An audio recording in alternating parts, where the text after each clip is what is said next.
Bienvenidos a nuestra segunda sesión de ecología. Entonces vamos a describir los temas principales que vamos a trabajar. El enfoque principal va a ser la comprensión de la selección natural como un fenómeno emergente entre las relaciones de los diferentes seres vivos y de ellos con el medio ambiente. Dichas relaciones las vamos a analizar al nivel de la población, al nivel de la comunidad y al nivel del ecosistema. Pero ¿por qué tenemos que trabajar la selección natural en base a dichas relaciones? Lo que sucede es que el concepto de selección natural, cuando se lo despoja de las relaciones ecológicas, es difícil de comprender. La selección natural se puede definir como una diferencia no azarosa en el producto reproductivo dentro de entidades autorreplicantes, debido indirectamente a diferencias en la supervivencia en un medio ambiente particular, conllevando a un incremento en la proporción de las características benéficas y heredables desde una generación a la siguiente. Si uno se pone a analizar esta definición de selección natural, uno no entiende ni pío. Sin embargo, pues vale la pena resaltar algunos aspectos. La selección natural va a tener que ver con el azar, o mejor dicho, con la carencia de azar en el producto reproductivo, es decir, en la cantidad de descendientes de, de un ser vivo o una entidad autorreplicante, que va a depender del medio ambiente particular, y aquí es donde ingresa la ecología. Recuerde que la definición original de ecología tiene que ver con el estudio de los seres vivos en su hogar. Por eso el estudio de de los medios ambientes particulares, de los ecosistemas concretos, es fundamental para poder comprender cómo emerge la selección natural sin la necesidad de un diseñador inteligente, lo cual conlleva a un incremento en la proporción de características benéficas y heredables. Esta sección de acá tal vez es la que más atención recibe a la hora de estudiar la evolución y la selección natural, la parte heredable, la parte de la herencia, la genética.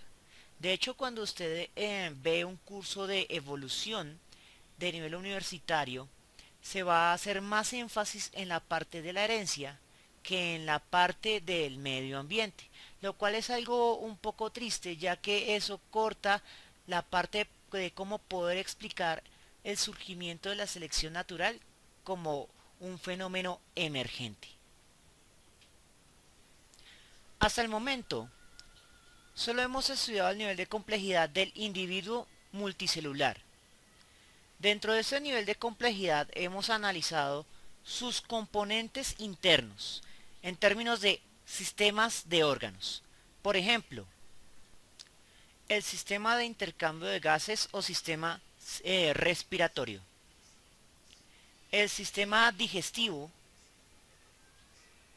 el sistema circulatorio, entre otros. Hasta este punto se pueden visualizar una serie de adaptaciones muy concretas a ciertos estilos de vida. Sin embargo, falta algo que pueda hilar toda esa estructura interna para generar una historia plausible. De hecho, si uno tratara de explicar el concepto de selección natural en el nivel de complejidad del individuo, sería muy difícil, ya que un solo individuo, aislado de su ambiente y de otros seres vivos, no es susceptible de selección natural. Una población se define como un conjunto de individuos de la misma especie que viven en un mismo lugar geográfico, es decir, en un mismo ecosistema. En este nuevo contexto, el individuo ya no está solo. Debe relacionarse con otros individuos de su mismo sexo, con individuos del sexo opuesto y con las crías. De hecho, no todas estas relaciones tienen un nombre propio, pero trataremos de enumerarlas todas con los leones, que son una de las especies que parecen mostrar una mayor cantidad de relaciones al interior de sus poblaciones.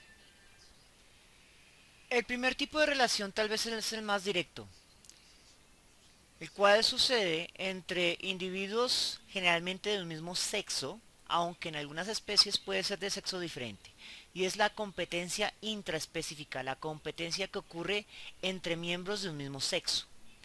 Esta competencia intraespecífica se genera porque los individuos necesitan los mismos recursos y en ocasiones van a luchar directamente por obtenerlos. Eso se manifiesta específicamente en la defensa violenta de los territorios de cacería. Pero no solo los adultos realizan ese tipo de competencia. Por ejemplo, las crías de las aves tienden a competir en el nido. Uno de los pichones generalmente va a crecer más y va a intentar matar o sacar del nido a sus hermanos más débiles. En los tiburones, especialmente aquellos que nacen de forma vivípara, la cría más grande en el útero tiende a comerse a sus hermanos más pequeños. Sin embargo, no siempre las relaciones se generan de forma antagónica. Aunque sí hay que resaltar que con esta primera relación que se da entre los individuos de una misma especie, se genera ya el fenómeno de selección natural. Aquellas crías o aquellos individuos más fuertes que sus pares tendrán más posibilidades de sobrevivir en estos enfrentamientos directos por los recursos limitados, ya sea cuando son crías o cuando son adultos. El opuesto a la competencia intraespecífica es el altruismo, cuando dos individuos de una misma especie se agrupan para apoyarse en las labores de supervivencia. Los leones paradójicamente también demuestran esto. A pesar de ser, por ejemplo en los machos, individuos extremadamente territoriales, en algunos casos parejas de hermanos o incluso tríos no se separan, sino que permanecen unidos durante los años en los cuales deben sobrevivir solos, e incluso cuando conquistan una manada de hembras, los hermanos van a permanecer unidos para proteger a las crías y ahuyentar a los leones merodeadores. En este caso, las causas del altruismo se encuentran codificadas en el ADN de los animales y esos genes altruistas favorecen su supervivencia si la relación misma del altruismo hace que la pareja sea más fuerte que cualquier león de forma independiente. Y lo mismo aplica para cualquier ser vivo. Las abejas, las hormigas y los humanos somos ejemplos de individuos altruistas en los cuales el colectivo es mucho más fuerte que cualquiera de los individuos por separado.